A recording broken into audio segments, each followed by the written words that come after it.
Olá! As pequenas empresas estão contribuindo para a expansão da classe média brasileira. É o que mostra a nova edição do estudo Vozes da Classe Média, lançado em Brasília pela Secretaria de Assuntos Estratégicos. Veja como foi o evento. Convidamos o Dr. Ricardo Paes de Barros, secretário de Ações Estratégicas da SAI, para fazer uso da palavra. A ideia central do projeto Vozes foi sempre tentar identificar as necessidades, as demandas e as peculiaridades dessa fantástica nova classe média brasileira. E o princípio por trás disso é que só ouvindo esse segmento da população é que nós vamos poder desenhar políticas públicas efetivas que sejam realmente capazes de dar continuidade a esse processo de expansão da classe média e da sua consolidação. Hoje nós estamos lançando o terceiro caderno, a terceira versão do Vozes da Classe Média, que foi criado para ser um trabalho contínuo de entendimento dessa nova classe média. Um dos resultados principais dos dois cadernos anteriores, que é o ponto de partida desse terceiro caderno, é a ideia de que a nova classe média brasileira foi feita com trabalho. Em alguns casos, trabalho árduo e quase sempre um trabalho formal. E isso é bem visto quando a gente observa que a classe média, se você pegar todos os trabalhadores, há 10 anos atrás, pouco mais de 40% de todos os trabalhadores pertenciam à classe média. Hoje, bem mais da metade dos trabalhadores pertencem à classe média. E o que nós vamos, na verdade, olhar em profundidade hoje é um segmento desses trabalhadores, que são os trabalhadores envolvidos nos pequenos empreendimentos. E, ao longo desse período, esses trabalhadores e os pequenos empreendimentos brasileiros participaram desse processo. Na verdade, se nós olharmos a evolução dos pequenos empreendedores e dos seus empregados, eles que eram pouco mais de 40%, pouco mais de 40% dos pequenos empreendedores e seus empregados eram classe média. Hoje, 55% dos pequenos empresários e seus empregados são classe média. Isso pode ser visto de uma maneira melhor ou mais aprofundada nesse gráfico, que mostra que 19% da população, quer dizer, 19% dos pequenos empreendedores e dos seus empregados saíram da classe baixa nos últimos 10 anos para a classe média. 19%. E 9% migraram da classe média para a classe alta. O resultado líquido disso é uma entrada de 19 com uma saída de 9, é um aumento da classe média de 10 pontos percentuais. Mas mais do que a classe média crescer em 10 pontos percentuais, o impressionante é que hoje a porcentagem de empreendedores e seus empregados em pequenos empreendimentos, na classe alta é maior do que na classe baixa. Ou seja, hoje temos mais empreendedores e empregados de pequenos empreendedores na classe alta do que temos na classe baixa. Enquanto que há 10 anos atrás, nós tínhamos 2 vezes mais empreendedores e empregados em pequenas empresas na classe baixa do que na classe alta. Saímos a classe alta saiu de ser a metade da classe baixa para ser maior do que a classe baixa, com uma expansão de 10 pontos percentuais na classe média. Ora, o que é feito nesse terceiro caderno é uma análise de o quanto que o empreendedorismo brasileiro contribuiu para o crescimento e o surgimento dessa nova classe média.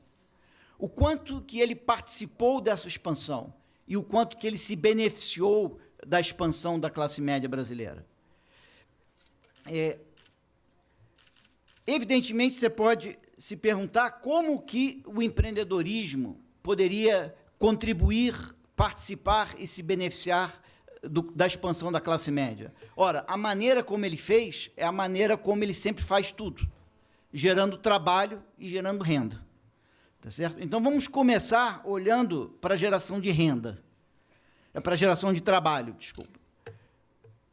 Hoje, no Brasil, nós temos 37 milhões de postos de trabalho de responsabilidade direta dos pequenos empreendedores brasileiros, sejam porque eles são conta próprias ou empregadores ou funcionários contratados em pequenos empreendimentos.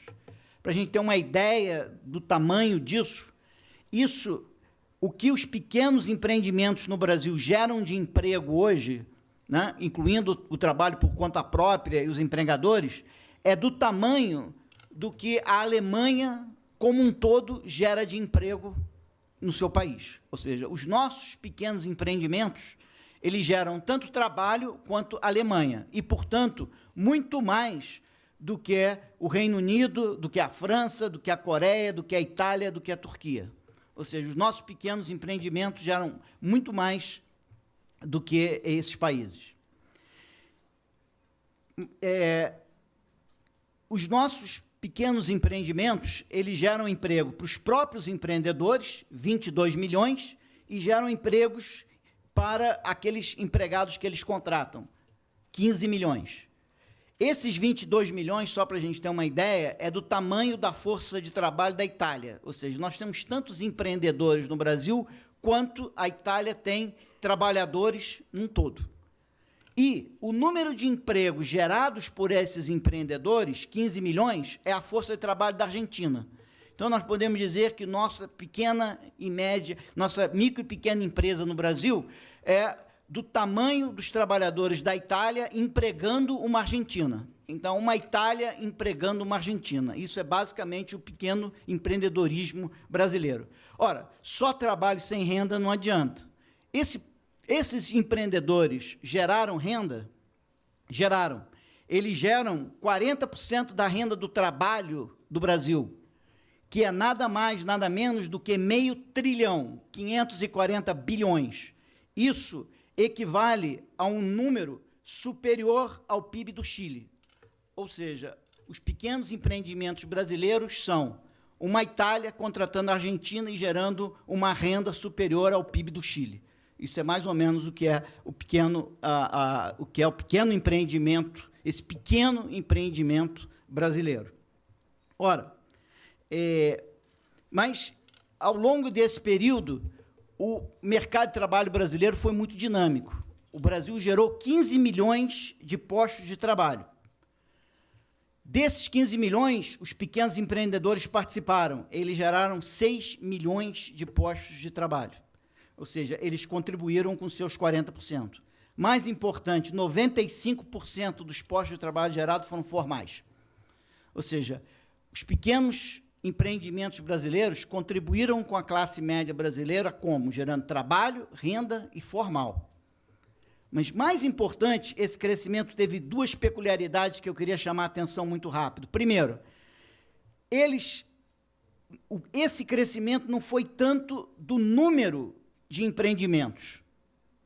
O número de empreendedores no Brasil cresceu em 2 milhões, mas o número de postos de trabalho que eles geram, contratados, cresceu em 4 milhões. Ou seja, o que aconteceu foi um pequeno crescimento do número de empreendimentos com o aumento do número de trabalhadores que eles contratam.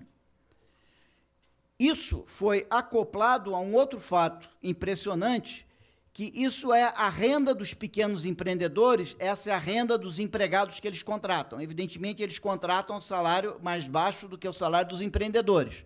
Mas a diferença de salário, que era 82, baixou para 66. Ou seja, o Brasil experimentou um período em que os empreendedores cresceram um pouco, o número de empregados que eles contrataram cresceu muito, de maneira formal e com um crescimento na renda mais acelerado que o crescimento na renda dos empreendedores. O resumo disso é que, com certeza, os pequenos empreendedores brasileiros, os pequenos empreendimentos brasileiros, contribuíram em muito para o aumento da classe média, seja gerando emprego para eles mesmos, mas emprego para os seus trabalhadores contratados e gerando um nível de renda para esses trabalhadores impressionante, que equivale ao PIB do Chile.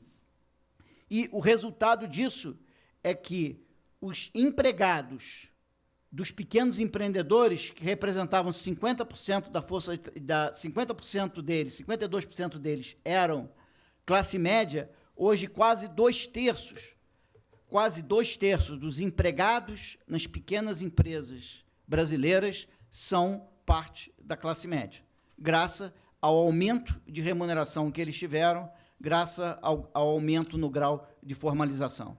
O que resta saber, e a gente vai ver daqui para frente, quer dizer, o que isso mostra é que os pequenos empreendedores brasileiros foram cruciais na construção e contribuíram muito para a criação dessa nova classe média. Eu acho que, ao longo dessa manhã, nós vamos ver em que medida eles também se beneficiaram do surgimento dessa nova classe média. Muito obrigado.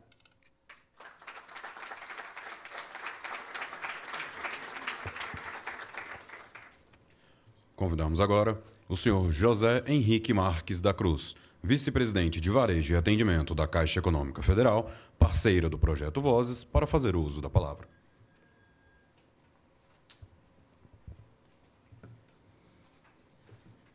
Obrigado.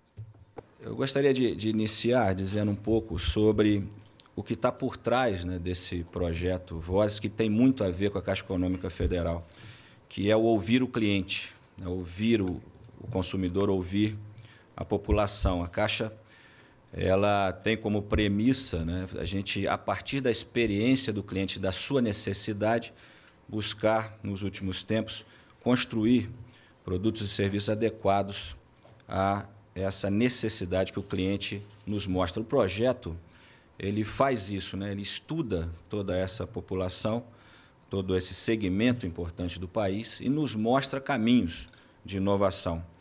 Hoje, o ministro comentou aqui, né, que a Caixa se intitula o Banco da Classe Média, e não é à toa. A gente tem, primeiro, como premissa no nosso planejamento estratégico, cada vez ser mais concreto no sentido de estarmos próximos à nova classe média, auxiliando essa classe média na inserção financeira, na inserção nas questões que envolvem bancos, né? Nós estamos hoje presentes em todos os municípios do país. Para vocês terem uma ideia, temos 3.600 agências espalhadas, 12.500 lotéricos, 27 mil correspondentes bancários. Essa capacidade de atendimento da Caixa vai ao encontro exatamente da necessidade da nova classe média. E a gente comprova isso em dados como, por exemplo, na última vez que eu estive, acho que foi em dezembro, né, que nós estivemos aqui, Ricardo, lançando o caderno, o segundo caderno. Eu comentei naquele período que nós havíamos lançado um produto adequado à poupança da nova classe média, que é a poupança Caixa Fácil. É um produto lançado exclusivamente para o lotérico e para o correspondente bancário, visando a partir do estudo, né, da necessidade desse cliente. Para você ter uma ideia, nós lançamos em julho do ano passado. Nós estamos batendo esse mês 1 milhão de contas de poupança específicas para a nova classe média abertas nas loterias e nos correspondentes. Então, já foi um primeiro movimento nesse sentido. E hoje a gente está vendo aqui a parte do empreendedorismo, né? Hoje, pelos estudos até do próprio Sebrae, temos 6.300.000 micro pequenos empresários nesse país, dos quais 1.600.000 têm conta corrente na Caixa. E para mostrar que nós realmente queremos e vamos ser cada vez mais o banco da nova classe média, há 2 semanas, eu estava comentando com o Renato agora, nós criamos 2 áreas na Caixa Econômica, gerências nacionais específicas para cuidar da inserção financeira, ou seja, do segmento da população que ascende à nova classe média. Então, nós vamos pensar especificamente como auxiliar esse segmento a ascender, e uma gerência nacional exclusiva para a classe média. Ou seja, nós vamos ter uma área na Caixa criada exclusivamente para pensar, inovar e propor produtos e serviços adequados a essa classe tão importante para o desenvolvimento do país. Então, eu só queria aqui agradecer novamente a possibilidade e a oportunidade da Caixa participar desse projeto tão grandioso em prol do desenvolvimento e reiterar aqui o nosso compromisso de cada vez mais ser parceira da SAI e de todas as instituições que busquem auxiliar no desenvolvimento do país através da nova classe média, que é um caminho fundamental. Muito obrigado.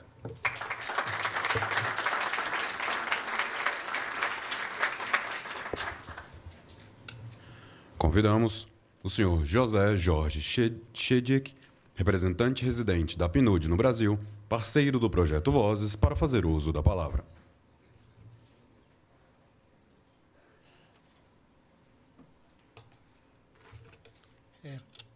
As Nações Unidas assumiu um compromisso global no ano 2000 para encarar um combate contra a pobreza. Isso foi plasmado na Declaração do Milênio, nos Objetivos do Desenvolvimento do Milênio. E a nível global estamos obtendo os resultados comprometidos na época, que era a redução na metade da pobreza extrema do planeta. O Brasil, como resultado das suas políticas públicas, tanto sociais como econômicas, vai atingir um resultado de 100% de redução da pobreza extrema, que é um resultado realmente extraordinário, considerando o histórico do país e os passivos acumulados por muitos anos, até séculos de exclusão. Agora bem, na ONU pensamos muito, combatimos a pobreza, a redução da pobreza, mas pensamos pouco o ponto de chegada das pessoas que saem da pobreza, que é a classe média. Então, como o Brasil já tem obtido resultados extraordinários, achávamos muito útil, tanto em termos nacionais para a política pública brasileira, como em termos internacionais, para compartilharmos estas experiências com outros países em situação semelhante, analisarmos a situação da classe média brasileira, esta nova classe média de 40 milhões de pessoas, que sempre com o extraordinário poder de comparação que utiliza Ricardo, que é um Chile, uma Argentina, muitos países. Realmente os números são impressionantes. Mas lembrem que essa classe média está subindo, afortunadamente, mas pode também ficar estancada e até cair, até voltar à situação da pobreza. Então, nossa ideia, nesta parceria com a SAE, com a Caixa Econômica Federal e outros parceiros, é conhecer bem as expectativas, a visão da classe média, não só os estudos gerados fora da classe média, mas também conhecer as opiniões da classe média. E hoje estamos apresentando o terceiro caderno sobre empreendedorismo, que é um fator crítico, porque a ênfase nos comentários internacionais sobre o sucesso da política brasileira é nos programas sociais. Mas realmente o fator que mais melhorou a condição social do país foi a criação do emprego. E muito desse emprego foi criado pelos empreendedores de pequenas e médias empresas. Então, nós achamos que nosso interesse não é puramente acadêmico. O interesse do PNUD, da ONU, quando fazemos esses trabalhos, é gerar trabalhos da maior qualidade acadêmica, ótimos, mas com a intenção de gerar ou influenciar a política pública. E este estudo tem algumas dicas. E eu quero finalizar só com uma. O estudo e as pesquisas mostram que o empreendedorismo da classe média e até dos pobres tem melhorado muito a condição das mulheres, mas não a condição dos negros. Não tem sido um veículo de ascensão social tão eficiente para os negros como foi ou como é para as mulheres. Por que é isso? E a resposta a perguntas como essa não são respostas teóricas, são respostas que representam desafios à política pública, à política social. Então, queremos manifestar nossa satisfação de ser parceiros desta iniciativa, mobilizando o extraordinário talento de pesquisa social e econômica do Brasil para apoiar modestamente o aperfeiçoamento das políticas brasileiras, mas também para que o resto do mundo, aqueles países que você menciona, que estão nas tabelas, que também precisam de conhecer estas experiências, possam melhorar para ter a presidenta fala um Brasil de classe média. Nós aspiramos a um mundo de classe média. Muito obrigado.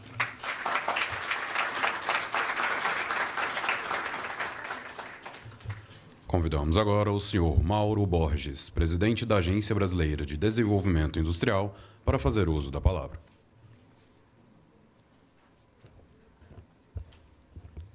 A política industrial, em geral, quer dizer, ela trata essa questão, né, a questão dos pequenos negócios e os negócios locais, quer dizer, os pequenos negócios, vamos dizer, dentro de uma dimensão do espaço social, e os negócios locais dentro da dimensão do território, como dois primos pobres da política industrial. Quer dizer, a política industrial, em geral, o resultado, em geral, dela, como ela é seletiva, em geral, quer dizer, ela tem, né, a característica de escolhas, ela tende a ser muito concentracionista, do ponto de vista do capital, e tende a ser territorialmente também concentracionista, uma vez que as atividades mais virtuosas estão nos polos também mais virtuosos. Quer dizer, então, a política industrial ela tem um lado fundamental, que é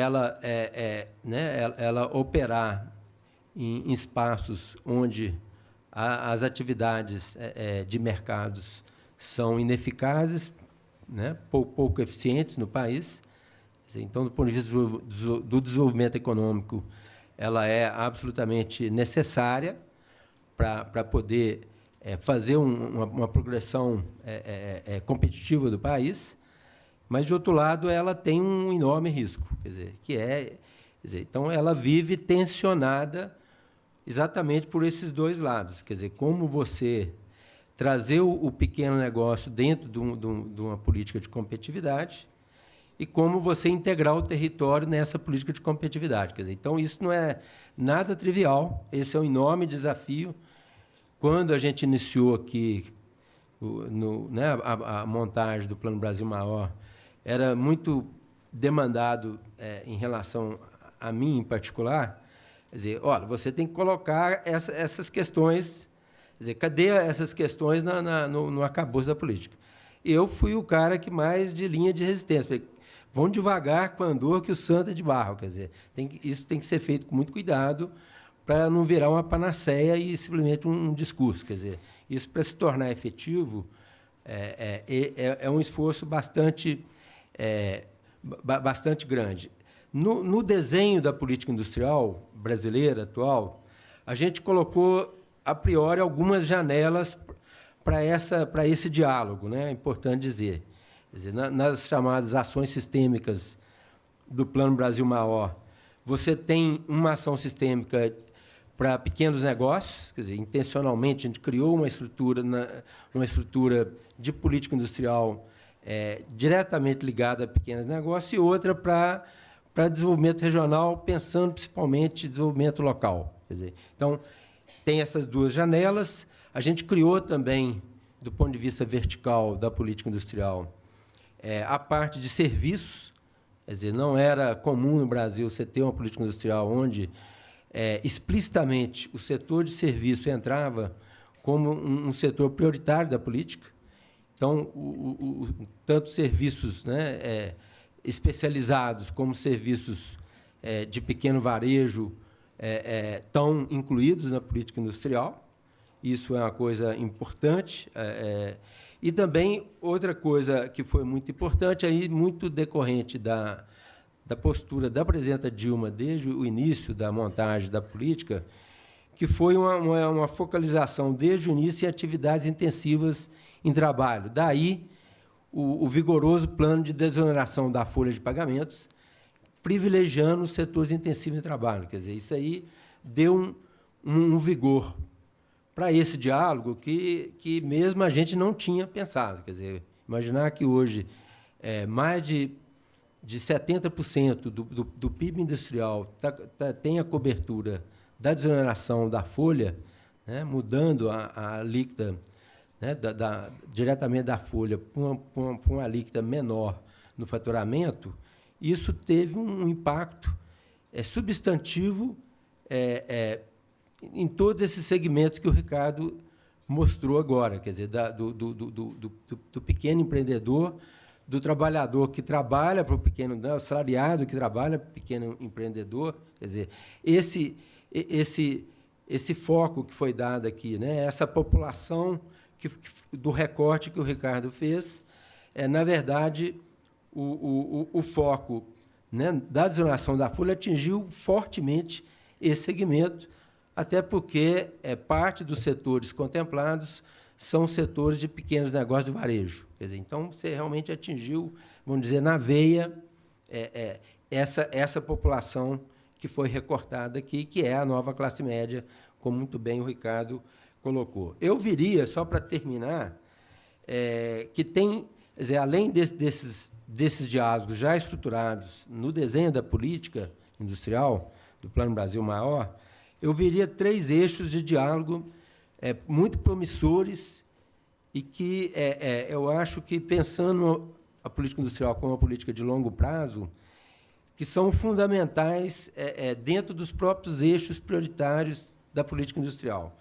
O primeiro é o eixo do adensamento das cadeias produtivas. Quer dizer, tem uma frase de uma famosa economista inglesa, que tem um termo que ela usa, né, que é muito interessante, que ela fala que, na verdade, o pequeno empreendedorismo, os pequenos negócios, eles se desenvolvem nos interstícios das grandes empresas, né, dos grandes negócios. E aí ela mostra, tem um capítulo desse trabalho dela que ela mostra o vigor, né, do pequeno negócio como atividade essencial da competitividade da grande empresa e, nesse sentido, das grandes cadeias produtivas. Quer dizer, esse é um trabalho já, né, foi escrito nos anos 50, mas que é absolutamente válido para os dias atuais. E eu considero que o Pronatec, em particular, é um diálogo fundamental. Quer dizer, o Plano Brasil Maior está construindo um diálogo muito estreito com o Pronatec, mapeando as demandas futuras de formação profissional e os atuais gargalos de formação profissional no nível técnico e de nível médio de escolaridade. Então, esse eu acho que é um ponto fundamental. Quer dizer, eu não vejo um caminho mais eficaz para trabalhar essa ideia da atuação competitiva, eficiente da pequena empresa nos interstícios das grandes cadeias, a não ser a questão da qualificação. Quer dizer, hoje nós temos programas potentes de qualificação e esse diálogo a gente vem tentando construir com o Pronatec, né? Quer dizer, tem um fato particular ligado a isso, ligado ao Plano Brasil Maior, que é um empréstimo extremamente elevado, de quase 3 bilhões de reais, do BNDES para o sistema Senai, objetivando exatamente essa nova fronteira de qualificação dentro dos desafios da competitividade da economia brasileira hoje. O segundo eixo seria quer dizer, o que eu diria o eixo da inovação estrito sensu. Quer dizer, como quer dizer, o velho Schumpeter né, já dizia, o pequeno negócio é fundamental para a vitalidade do processo de inovação. Então, aí eu vejo um segundo diálogo, que é a interação universidade-empresa. Quer dizer, o melhor ente CNPJ para interagir com as universidades é exatamente a pequena empresa, pela sua flexibilidade e disponibilidade de absorver e interagir conhecimento. Então, esse é o segundo eixo. E, finalmente, o eixo da inserção social, que é da formalização. Quer dizer, e esse da formalização é a questão do ensino básico. Quer dizer, eu vejo que esse é o ponto fundamental, onde é um diálogo nosso que a gente vem trabalhando junto com o Brasil Sem Miséria. Eu acho que também é um diálogo altamente promissor, que é o processo de formalização e o compromisso da política industrial com esse processo. Bom, então é basicamente isso. Muito obrigado pelo convite.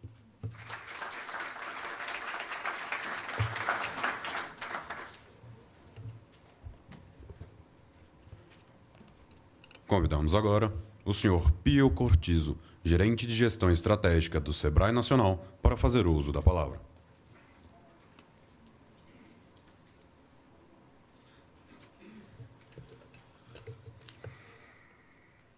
Sebrae, acredito que muitos aqui saibam, está há 40 anos tratando do tema da micro e pequena empresa, né? E a gente está vivendo um momento muito feliz, porque tem visto como isso aparece, como tem sido relevante para o país, como esse tema tem sido tratado nos mais diversos níveis, como os números têm mostrado o avanço da participação do pequeno negócio e a importância dele para o desenvolvimento social, né? Nesses anos, a gente tem orgulho de ter participado, junto com outras instituições, do esforço para a melhoria do ambiente legal, a Lei Geral, o microempreendedor individual, enfim, uma série de ações que criaram esse contexto, que hoje dá para a gente dizer com muita segurança que pode-se ter um pequeno negócio nesse país, não é mais necessário que haja a informalidade da forma como existia, né? Existem condições para empreender. E, por outro lado, a economia também tem ajudado, né? E os números mostram, a gente passou de alguma coisa como 3 milhões de empresas no Simples de 2008 para 7 milhões agora em 2012. E a gente acredita que vai chegar a 8 milhões em 2022, porque tem um estoque ainda bastante grande de conta própria com potencial de formalização. Num Brasil que está aí perto do pleno emprego, né, com essas melhorias todas, um outro número que aponta para a gente como as coisas estão indo bem, saiu da pesquisa GEM, é que no ano passado 70% desses empreendedores iniciaram seus negócios porque viram uma oportunidade, que é uma situação diferente do passado, onde muitos empreendedores começavam seus negócios por falta de alternativas. Quer dizer, hoje você ser empreendedor não é porque não tem mais emprego, mas é porque é um bom negócio ser empreendedor, né? E a faixa mais importante desses empreendedores está nessa classe média. 55%, já foi citado aqui, nesses nossos clientes empreendedores são na faixa da classe média, né? Para nós, é um desafio apoiar esse novo empreendedor, porque ele é um empreendedor que está melhor escolarizado, ele precisa ser mais competitivo, né? Ele tem um desafio em termos da competição que ele enfrenta, que é global. E para o Sebrae, que tem essa missão de apoiar esses empreendedores, esse desafio é muito maior. E, por isso, nesse contexto, né, que a gente tem muita alegria de estar aqui, porque esse tipo de produto que vai ser mostrado aqui é fundamental para a gente, né? Nós temos feito um esforço nesses anos de melhorar nossas áreas de pesquisa, ter mais conhecimento sobre isso e ver que outras instituições importantes, outras parcerias, outras articulações têm trabalhado nesse sentido, só nos ajuda e ajuda muito. Eu gostaria de parabenizar a equipe que trabalhou no projeto, que tem trabalhado, dizer que, para nós, isso vai ser útil no nosso processo de planejamento que começa agora. Nós utilizaremos isso, assim como os outros insumos, ou seja, na prática, não é? Nós, com a nossa missão de levar conhecimento, levar treinamento, consultoria para os pequenos negócios, os empreendedores de pequenos negócios, teremos nessa publicação mais um instrumento importante para o nosso planejamento, para conhecer esse nosso cliente e, com isso, sermos mais eficientes na nossa missão, né? Parabéns ao pessoal que trabalhou, obrigado pela oportunidade e um bom dia a todos.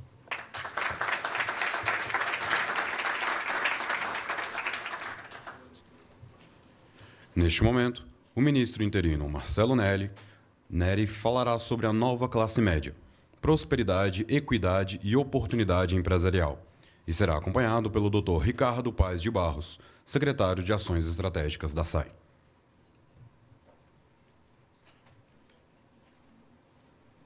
Ao longo dessa série de estudos que têm sido feitos por várias pessoas, várias instituições no Brasil, sobre a chamada nova classe média, sobre a ascensão social, e até do ponto de vista, o que é interessante são estudos que começaram a interessar as empresas também. Quando eu estava na Fundação Getúlio Vargas estudando isso, comecei a dar muitas palestras para empresas de todos os tipos. Então, interessa aos gestores de política, aos empresários e aos acadêmicos. Mas o que eu acho é que talvez a gente tenha dado, como os outros estudos dessa série, produzida pela SAI tem mostrado, a gente tem dado muita ênfase ao consumo, como se classe C ou nova classe média fosse sinônimo de consumo. E, na verdade, eu acho que o que eu aprendi, e, na verdade, me surpreendi, é que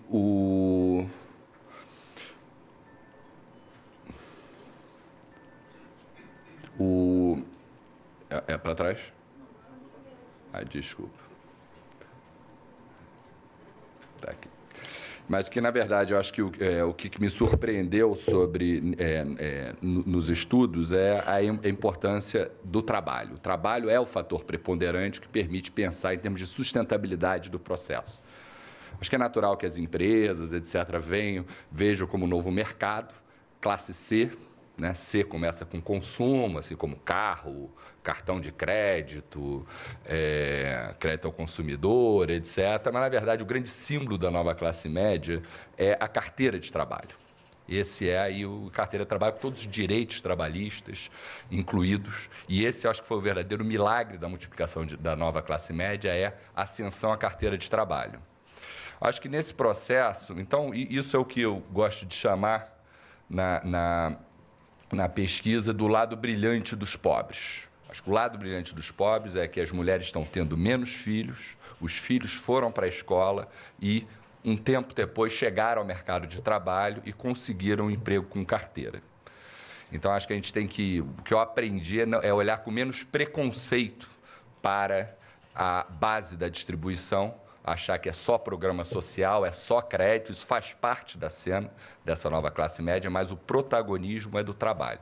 Agora, nesse processo todo, eu acho que a gente aprendeu, estou sempre andando para frente, para trás, aqui, que a importância da carteira de trabalho, mas e o empreendedorismo? Eu confesso a vocês, fiz algumas pesquisas há algum tempo sobre esse tema e estava bastante preocupado sobre o empreendedorismo no Brasil. Por quê? Então, por exemplo, um dado como esse, do quantidade de empreendedores, então fixem ali no mapa, em 2000, vou passar o mapa para 2010, a gente vê que o mapa fica bem mais claro, né? Então, cai a quantidade de empreendedores em todo o país, né? A gente vê aqui o mapa, passar aqui o mapa anterior, era esse, o mapa novo é esse. Então, cai de 26,3% para 23% a proporção dos ocupados. Obviamente, a ocupação cresceu, mas a proporção de empreendedores cai. E, na verdade, você olha, cai em todas as unidades da federação, todas as capitais. Não é alguma coisa que caiu muito em São Paulo é grande, não, caiu, foi generalizado. Então, olhando esses dados, eu comecei a ficar preocupado. Afinal, o símbolo que habita as cenas dos filmes americanos da classe média é o sujeito que monta o seu próprio negócio, o imigrante, etc., e sobe na vida. Então, eu comecei a ficar preocupado olhando esses dados, já há algum tempo. Se a gente olhar para o esforço ao empreendedorismo medido por horas de trabalhadas, esse esforço também cai, o que é uma boa notícia, né? Mas essa é a queda do esforço ao empreendedorismo. Mais uma vez, cai em todas as unidades da federação, ali está errado, cai de 49,98 está invertido, para 45,4, cai 4 horas. Ou seja, tem menos pessoas trabalhando como empreendedores e trabalhando menos horas. Agora, então isso é mais um dado que aponta na mesma direção. Agora, quando a gente olha o lucro dos empreendedores em 2000, eu nem tive coragem de botar o dado do lucro em 2000 que o Fábio gerou, porque eu achei assim, um crescimento espetacular. Então, botei 2003, que é menos espetacular, porque, na verdade, o lucro crescia 78% nesse período. E aí, eu botei o lucro ali de 2003 pela PME, que a gente vai ver. Esse é o lucro de 2000 e o lucro de 2003, ele passa... Quer dizer, ele tem esse aumento pelo censo de 78%, pela PME 2003, 2013, 35%, que já é alguma coisa. Então, antes de a gente olhar o mapa, a gente vê essa mudança de coloração, um aumento forte no lucro dos pequenos negócios, acompanhado, ou seja, que é uma medida de qualidade do negócio, a capacidade das pessoas levarem renda para casa, né, do ponto de vista social, do desenvolvimento humano. Então, sobe a qualidade dos empreendimentos e sobe a qualidade dos empreendedores medido por educação. Essa aqui é o mapa da educação no Brasil, dos anos médios de estudo, uma variável estrutural em 2000. e em 2010 esse mapa fica mais escuro, né? Só fazendo aqui de novo, esse aqui 2000, esse 2010, os anos de estudo sobem de 6,5 para 7,7, obviamente é um nível baixo ainda de educação, mas com uma derivada, com uma mudança forte ao longo do tempo. Então, o que a gente viu aqui? A gente viu queda do empreendedorismo, queda do esforço dos empreendedores, então cai a quantidade de trabalho empreendedor, de empreendedorismo no Brasil, e sobe a qualidade, medida seja do ponto de vista da educação, que é algo que vai não só explicar o lucro hoje, mas o lucro no futuro, é a principal variável, como também o lucro que se leva para casa. Então, um pouco qual é a tese que a gente está defendendo aqui? É que negócios de subsistência estão sendo trocados por empregos com carteira e por negócios com maior potencial de acumulação e crescimento. Quer dizer, empreendedorismo, como é colocado internacionalmente, são conta próprias e empregadores. Essa é a medida de empreendedorismo. Os da base estão diminuindo, as pessoas estão trocando empregos com carteira, trabalhos de subsistência por empregos com carteira e por negócios melhores. Ou seja, está diminuindo a qualidade, está diminuindo a quantidade de empreendedores, mas melhorando a qualidade, e as pessoas estão optando por empregos formais ou empregos melhores. Essa melhora de qualidade empresarial se dá tanto no sentido social, como foi bem apontado pelo Ricardo aqui, assim, no sentido, a fala do Ricardo centrou muito sobre as externalidades geradas pelos empreendedores em dois níveis. Primeiro, na geração de empregos. Houve uma geração de empregos que ajuda a combate à pobreza, essa nova classe média, como também a redução da desigualdade entre empregadores e seus empregados. Então, esses empreendedores contribuíram de uma maneira muito significativa com o Brasil. Um pouco que eu vou abordar aqui é o lado privado, assim, no sentido, como é que a gente sabe que a atividade empreendedora, o sujeito, como todos nós, está preocupado, não nós no governo, nós estamos preocupados com o Brasil, mas a maioria das pessoas está preocupada em ganhar seu dinheiro, fazer seu negócio, etc. Essa é a vida, né, que cada um leva. E o que houve em termos do lucro que eles levam para casa? O que houve? Esse é o enfoque que eu vou dar nessa parte da apresentação. E um pouco o que eu confesso a vocês que é uma interpretação que eu acabei de ter, mas que é muito parecida com o que eu já tinha visto. Tem os trabalhos da EUDET sobre empregadas domésticas, toda essa revolução que está acontecendo, diminuindo a quantidade de empregadas domésticas, em particular no último período, vai diminuir mais, eu acredito, com as mudanças legais, e um aumento da renda das empregadas domésticas. A mesma coisa, isso eu já tinha observado no setor de construção civil, que é um setor também de emprego baixamente qualificado, mas, assim, falta engenheiros? Falta. Segundo os estudos de IPEA, nem tanto, né? Mas falta engenheiros, mas falta peão de obra. Aquele sujeito que carrega o saco de cimento nas costas, etc., tem menos, e eles estão ganhando mais. E o outro é agricultor. Eu até escrevi um livro, último livro, sobre superação da nova classe média no campo, que a gente nem aborda tanto aqui nesse estudo. Olha, assim, um fenômeno, exatamente a mesma história na área rural brasileira. Trabalhador braçal está diminuindo, mas aumentando o salário, aumentando a formalidade. Então, quer dizer, isso, na verdade, a gente costuma dizer que o Brasil é o país do futuro. O que o Brasil tem sido é o país do passado. Essas práticas meio escravagistas, entre aspas, de trabalho, que é a empregada doméstica, o peão de obra, etc., eles têm sido diminuídos em prol de ocupações formais ou, nesse caso, negócios maiores. Então, o empreendedorismo de subsistência, ele segue a mesma marcha desses outros segmentos de trabalho pouco qualificado. Uma parte disso, a gente costuma ter uma preocupação, porque a educação no Brasil é muito baixa, é um apagão de mão de obra porque falta qualificação. Eu acho que é um apagão de mão de obra, em parte, porque aumentou a qualificação na base.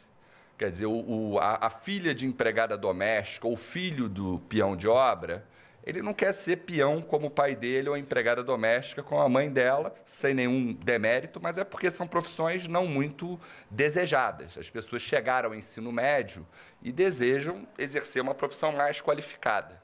Então, tem um efeito educação reduzindo a oferta de mão de obra e as oportunidades do emprego formal no Brasil também atraíram. Então, reduziu a oferta nessas atividades de subsistência e aumentou a demanda, que é o próprio crescimento dessa nova classe média.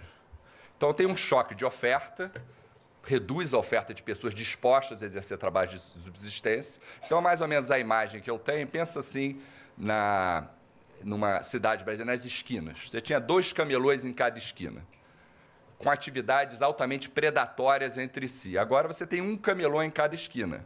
Por quê? Porque o outro camelô resolveu ir para o emprego com carteira. O camelô que lá restou, ele está ganhando mais dinheiro, e o outro, que foi para o outro, também está satisfeito. Então, porque, na verdade, eu acho que essa é uma lição importante para desenho de políticas, a ESINF já mostrava, e o estudo aqui mostra uma série de vozes dessa nova classe média empreendedora, o que eles acham, qual é a visão de vida deles, etc. Mas o que eu aprendi com a ESINF do IBGE de 2003, portanto, antes desse processo começar, é que, na verdade, você pergunta para o empreendedor urbano qual o seu problema. Ele vai dizer falta de cliente e excesso de concorrência. 2/3 deles falam que esse é o problema deles. E esse problema deles diminuiu. Por quê? Porque tem menos concorrentes, alguns se tornaram empregos com carteira, e a demanda cresceu. Então, essa queda da taxa de empreendedorismo é, na verdade, uma virtude, porque diminuiu na base. Então, essa é um pouco a tese. Assim, é o pano de fundo, né? Então, por favor. E o que está no caderno também mostrando é que agora que tem menos empreendedores relativamente e mais mercado, eles estão, isso é importante para o Sebrae, né, como uma mensagem, eles estão pedindo muito apoio à comercialização, em particular, melhores lugares para vender o seu produto. Quer dizer, na verdade, é o camelô da esquina que quer se tornar um quiosque, alguma coisa um pouco mais sofisticada, quer melhorar a forma de vender o produto dele. Eu acho que isso é um ponto muito importante, porque a gente tende, nós, seja estão pensando políticas públicas ou até montando um negócio, a pessoa pende, eu tenho essa especialidade, sei lá, sou um engenheiro, sei construir, sei lá, relógios. Então, vou vender relógio, ou vou criar políticas para apoiar os pequenos produtores.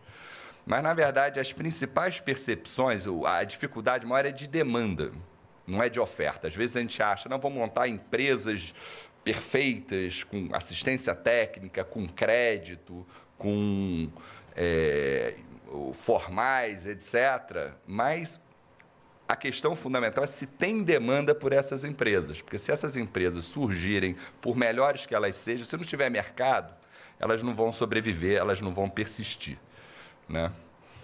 Então, esse é o pano de fundo. As questões, a principal questão é qual o impacto sobre o retorno que o empresário leva para casa e para a família dele, já que a gente está pensando em nova classe média e pobreza, né? Então, eu vou olhar aqui, o Ricardo, ele enfatizou muito os dados da PNAD, que é a grande pesquisa nacional, de 2001 a 2011, olhou 10 anos. O que eu vou olhar aqui é a PME, por algumas características, ela permite olhar até 2013, fevereiro de 2013. Então, olhar essa evolução, com as limitações, só pega as áreas metropolitanas, etc. É uma história parcial, mas um pouco mais recente. E os dados do censo, que eu já mostrei, né? Então, a pergunta é, esse período de ascensão da classe média também é um período de ascensão do empreendedorismo? O sonho de subir na vida por meio de negócio próprio acabou com a crise, pós-crise europeia e o PIBinho? Será que o setor empresarial está andando de lado ou não? Essa é a pergunta.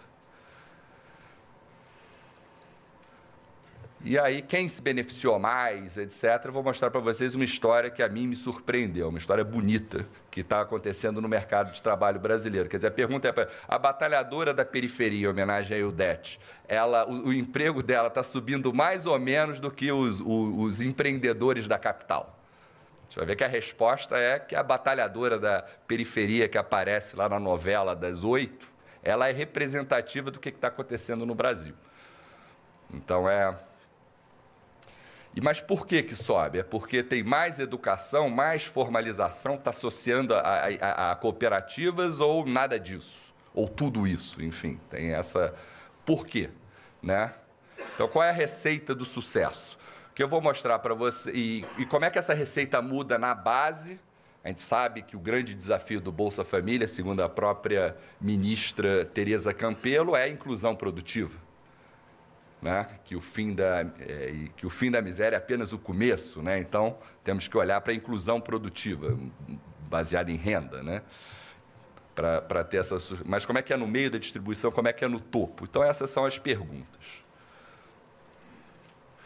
Então, vamos olhar pela PME. O lucro dos pequenos empresários, ele sobe 35,7% de 2003 a 2013 e o mediano sobe 51%. Ou seja, é um salto não desprezível, é maior na mediana do que na média, nos informando que a desigualdade caiu. Quer dizer, o bolo cresceu com mais fermento na base. Desculpa, mania de andar para trás. Então, mais prosperidade individual. Esse é o lucro, o rendimento do trabalho de conta própria ou empregador é o lucro que ele leva para casa. Depois eu vou olhar para as famílias. Então, corroborando essa imagem média-mediana, a desigualdade teve uma queda, acho que o Ricardo talvez classificasse de espetacular, 10 pontos de porcentagem, eu acho espetacular. A desigualdade no Brasil caiu 6 pontos de porcentagem em geral, lá caiu 10. 64 para 54 em 10 anos, ou seja, a desigualdade, além dos resultados que o Ricardo mostrou, de reduzir desigualdade entre empregadores e empregados, entre os empregadores a desigualdade caiu muito. 10 pontos de porcentagem, que é algo muito forte, se tratando do índice de Gini. E aí uma característica muito interessante da PME, que é uma das a única pesquisa no Brasil de larga escala que acompanha as mesmas pessoas ao longo do tempo. Então, a gente permite ver janelas de 1 ano se as pessoas estão subindo quem era empreendedor, se ele subiu ou caiu. Não é só ver se o lucro aumentou, mas quantos subiram e quantos caíram.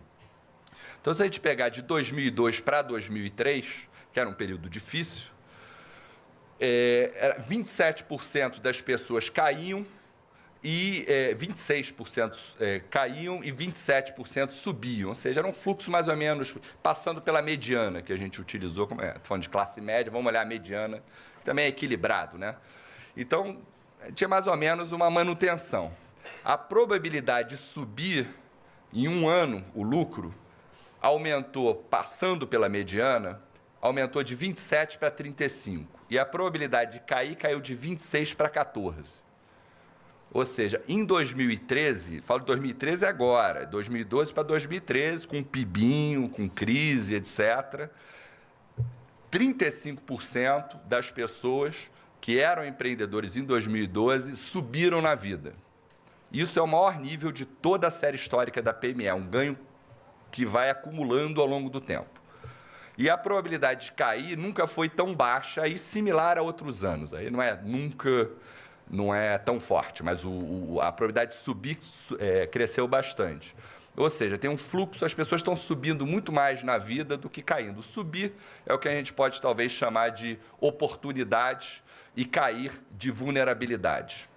Então, chamar a atenção para a mobilidade, ou seja, tem mais prosperidade, menos desigualdade, mais oportunidade no sentido de você subir na vida como empresário e menos chance de você cair na vida. Ou seja, é um retrato bem forte.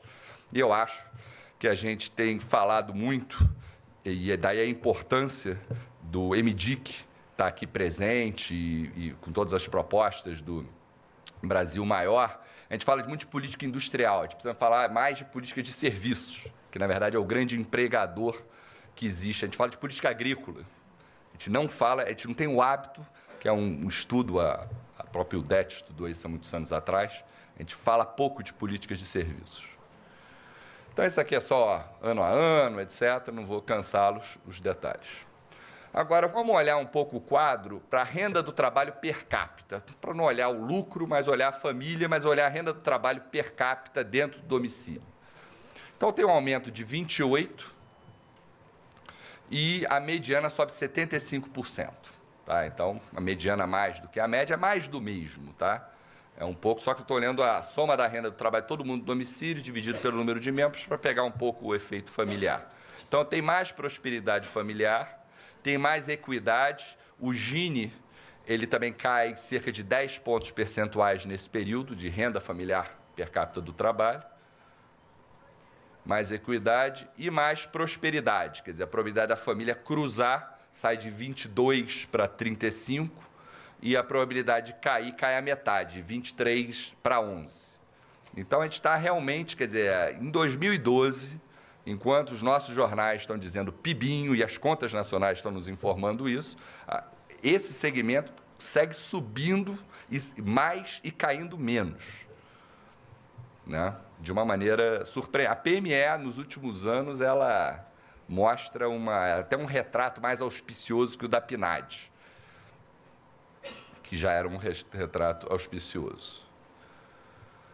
Então, vou usar um pouco e vou apresentar para vocês. Eu acho que o grande momento, vou chamar aqui de professor, etc., e essa é a minha profissão realmente, eu acho que o grande momento do professor lá no meu curso é quando eu ensino para os alunos a importância da regressão, né, para isolar efeitos.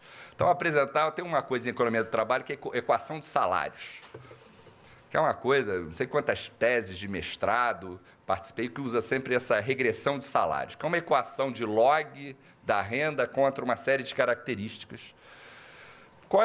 Por que a gente está trazendo? A gente está fazendo a equação de salário só que aplicado a lucro, né, aos pequenos negócios, então é a equação de lucro. Então, a tentativa é isolar o efeito de características sobre o lucro. O que causa o lucro? Como é que gênero, cor, idade, educação, para pegar um pouco a preocupação do Jorge Shediac, se compara com... influencia o lucro.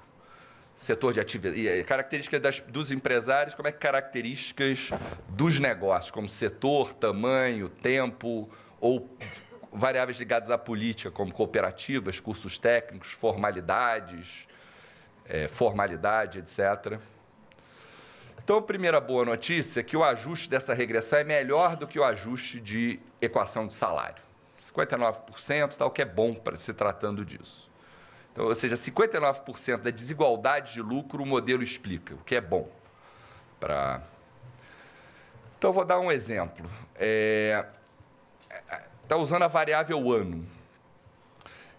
Se eu comparar pessoas iguais em 2003 e 2013, o lucro cresceu 33% nesse período, em 10 anos. Ou seja, dá um crescimento de 3% ao ano. Na verdade, esse quadro está errado. A conta, eu estava pensando em 8%, mas na verdade é 3% ao ano, e não 4%. Então, comparando pessoas iguais, que é até um pouco a mais do que o não controlado. Aí vou usar mais um pouco e apresentar aqui a regressão quantílica. Regressão de lucro quantílica. Então, aqui a gente está dividindo a distribuição na base, isso aqui são os pobres, a base dos lucros, o meio, onde habita a classe média, e o topo. Então, o ganho foi muito maior na base do que no topo. Ele é decrescente ao longo do tempo. Então, nesse período, mas eu estou comparando pessoas iguais em momentos com mesmo sexo, mesma idade, mesmo tamanho, tempo de negócio, etc., em 2003 e 2003. A base é 2003. 2003 é 0. Então, a gente vê como essas... Desculpa.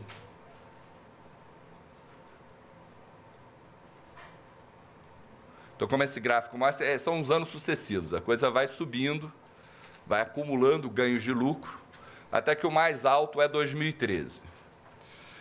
E o que o dado está mostrando? Que nos 5% menores lucros, o ganho foi de 46%. Pessoas iguais, mas que estão no mesmo lugar da distribuição.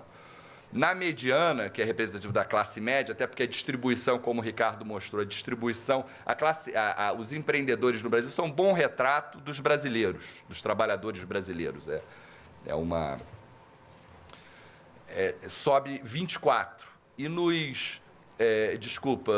sobe 32 na mediana e sobe 24 nos 95% mais altos, ou seja, essa curva decrescente. Então, o bolo cresce, mesmo comparando pessoas iguais, mais fermento na base do que no meio, que por sua vez cresce mais do que no topo. Ou seja, o mercado de trabalho brasileiro está num momento muito interessante do ponto de vista, o que o Ricardo gosta de chamar os heróis,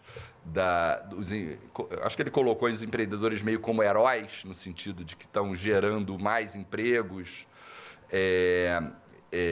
para outras pessoas. Na verdade, se a gente olhar a face humana desses heróis, eles são mulheres, negros, da periferia, cidades nordestinas, não são suspeitos usuais que subiriam na vida. Isso eu acho que é muito interessante.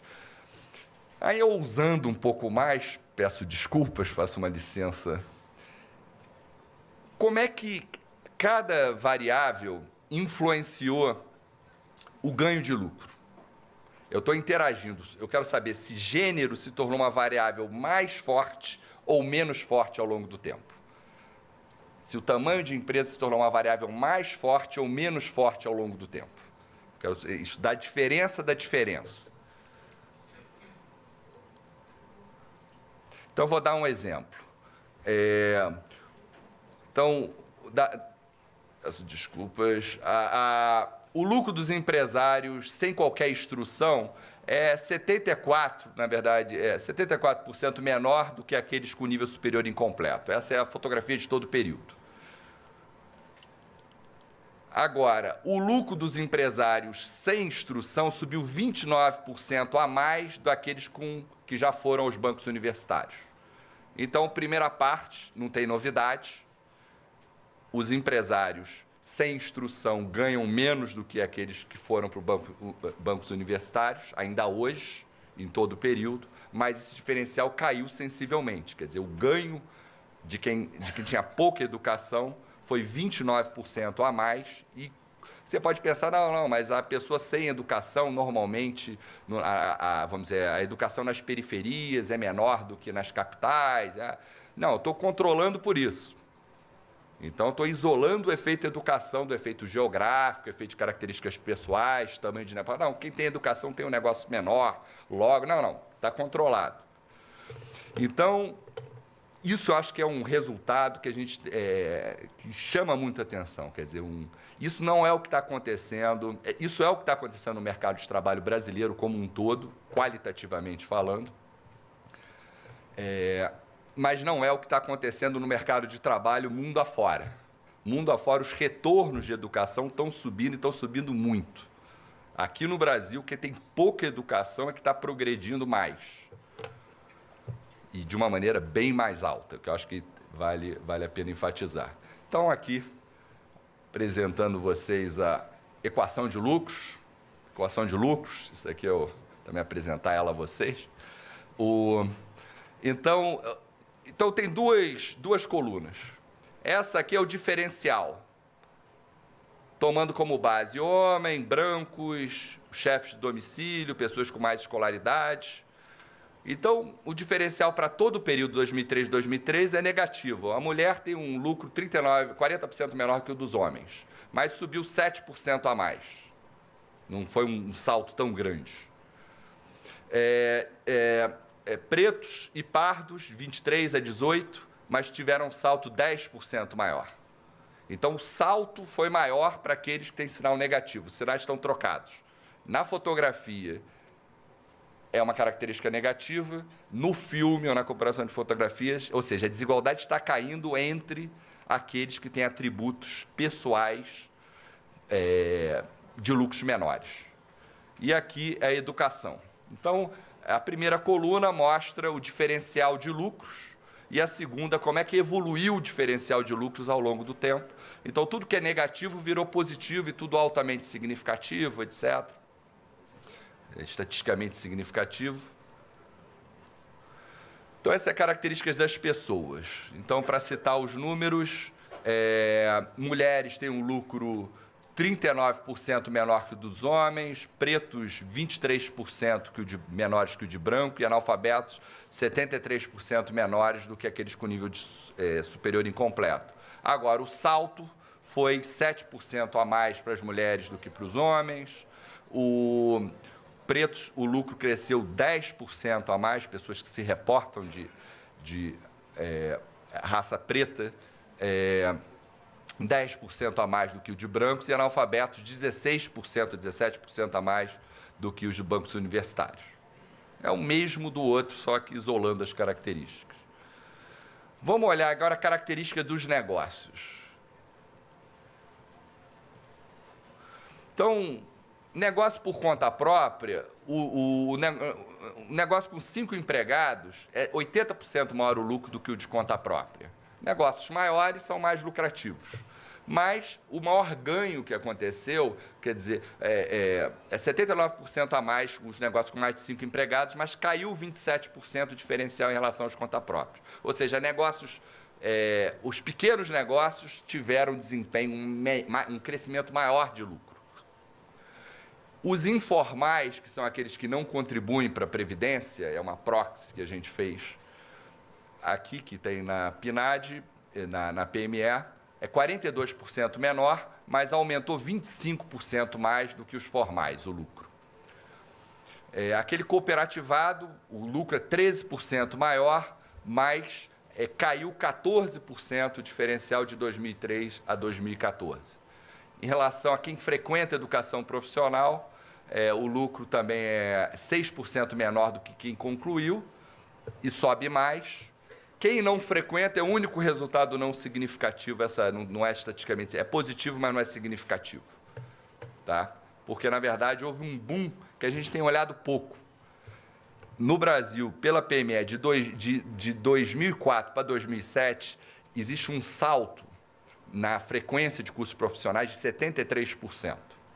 E esse salto continua agora. Ele deu um salto de 2004 a 2007 e de 2011 para cá está dando um outro salto. Aumentou a quantidade de cursos, pessoas que fizeram curso de uma maneira não trivial. Então, os retornos caíram. Marcelo, por favor. O heroísmo aí dos empreendedores continua, né? Porque quem mais gerou emprego foi quem menos aumentou o lucro. É isso? Exatamente. Aqueles que são mais lucrativos e que geram mais empregos de maior tamanho, o lucro deles caiu, enquanto o do conta própria, que ele é o seu próprio patrão, né? Cresceu menos. Porque eu acho que a gente tem um hábito em economia do trabalho, um certo hábito a gente tende a colocar os empregados sem carteira com os conta próprias, juntos, se chama de setor informal. Mas, na verdade, a relação de parentesco é muito mais entre os conta próprias e os empregadores. Um é uma espécie do primo pobre, outro é o primo rico, né? Assim, no sentido de que existe uma relação de parentesco, eles são sócios do capital de risco. E o que o dado mostra é que o risco caiu. O risco de cair caiu e o risco de subir aumentou.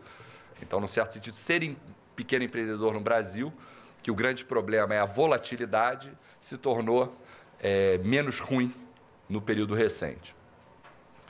Então, reparem, empresas que se constituem há menos tempo, que acabaram de ser abertos, os startups, o lucro é 46% menor, mas o lucro desses negócios aumentou mais do que aqueles que estão há mais de 2 anos estabelecidos. Então, qualquer que seja a variável, seja pessoal, seja dos negócios, seja de localidade, o lucro nas periferias é 14% menor. mas subiu 3% a mais do que nas capitais. O lucro em Recife e Salvador, que é 30%, 40% menor do que o de São Paulo, comparando um empresário com as mesmas características, ele sobe bem mais nas cidades nordestinas, que são mais pobres, do que em São Paulo. Então, ou seja, o Brasil está meio de cabeça para baixo. Assim, não na fotografia, mas é um filme que está tornando a face humana do empreendedorismo brasileiro mais de sucesso, mais equilibrada. Então, só para terminar, olhando um pouco a regressão quantílica, quer dizer, na base da pirâmide, o diferencial de gênero é maior do que no topo da pirâmide dos pequenos empresários. Em raça é diferente. Em raça, no topo da pirâmide, o diferencial é maior. Em gênero, no topo da pirâmide, o diferencial é menor. Por educação, no topo da pirâmide, o diferencial é maior. Então, é um pouco... E, por formalidade, pouco afeta. Na verdade, não mudou muito ao longo do tempo, não mudou muito ao longo da distribuição. E aqui tem uma verdadeira revolução acontecendo com o advento do microempreendedor individual, a partir de 2009, e os dados da PNAD, no estudo tem um gráfico muito bom disso, mostra que a taxa de formalidade estava mais ou menos estável, de 2008 para cima, ela dá um salto, que vai até hoje, a PME mostra que esse salto continua cada vez maior até 2013, o advento do empreendedor individual. Ou seja, estão sendo feitas políticas aqui, empreendedor individual, educação profissional. Você tem políticas como o Pronatec acontecendo, programas de compras governamentais. Vou passar rapidamente, só para terminar, eu acho que a gente está cumprindo bem a tabela do tempo, só dar um pouco, como dizia Milton Santos, o homem não vê o universo desde o universo, ele vê o universo desde um lugar. E o censo permite a gente olhar os vários lugares, o empreendedorismo em vários lugares brasileiros. Qual é o lugar mais empreendedor do Brasil? É o Pará. E a capital do empreendedorismo brasileiro é Belém. Onde que tem menos empreendedores no Brasil? Alguém aposta alguma? Distrito Federal. 17%, a taxa é menor, talvez pela presença de funcionalismo público, etc., mais formal. É menor, que varia de 17 para 27. Em todos os estados, a taxa de empreendedorismo caiu. Agora, o Distrito Federal, onde o lucro é maior dos pequenos negócios, R$ 5.000 em média entre os estados, e é também o maior lucro entre as capitais, porque o Distrito Federal é uma cidade-estado, né? Mas quando você compara com as capitais, também. E aí, só para terminar aqui, Santa Catarina, onde os empreendedores trabalham mais horas, 44 horas por semana, e a horas caiu em todos os estados da federação. Ser empreendedor, a vida é dura, né? Trabalha acima. Quê? Trabalha menos.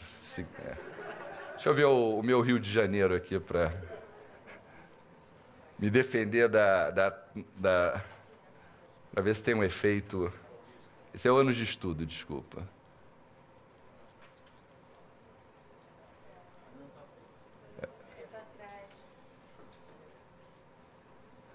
Desculpa, eu me perdi, mas vamos continuar.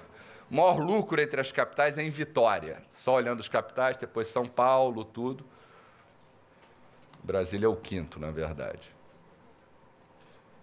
E aí, olhando todos os municípios brasileiros, vantagem do censo, você repara que tem alguns nomes curiosos nos mais empreendedores, como Progresso, Sério e Passa Sete, que é 77% de empreendedores. Não sei se Passa Sete se deve a algum grande negócio que foi realizado, mas 77% dos ocupados são empreendedores, mas que é muito no Rio Grande do Sul, né? Entre os maiores empreendedores, maior tradição empreendedora no Brasil, e os menos, Lagoa do Barro do Piauí é o menos com 1%, ou seja, varia de 1% a 77% entre os municípios brasileiros.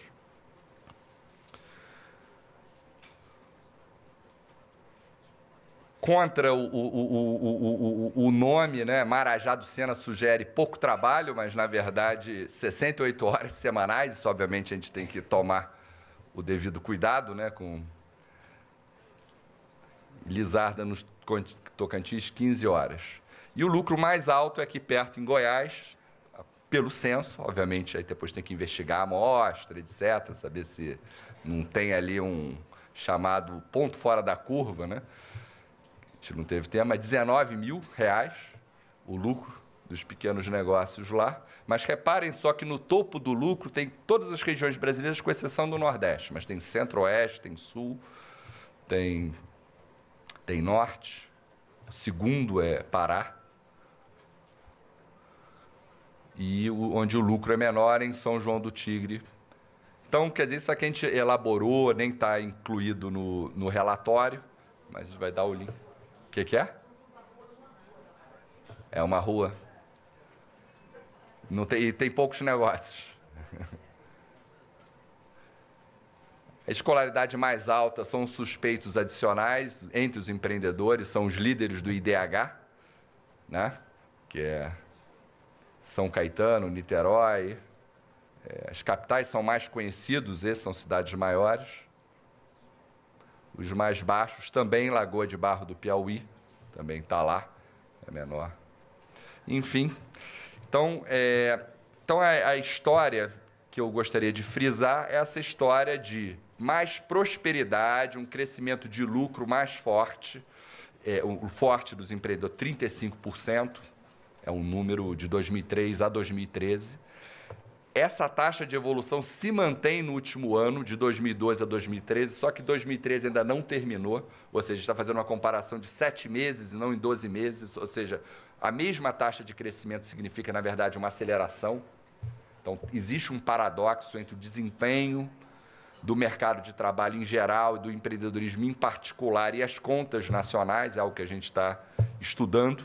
O Ricardo, acho que tem uma reunião no IBGE, não é isso? Para tentar entender mas o que acontece, o trabalhador brasileiro, ele acha que ele está num país que está crescendo mais do que o país das contas nacionais. Então, existe um paradoxo e que a gente tem que entender o porquê desse paradoxo. Mas o retrato acho que talvez a melhor imagem, é um espetáculo de crescimento a preços populares, onde quem está sentado na primeira fila são mulheres, negros, pessoas da periferia, cidades nordestinas,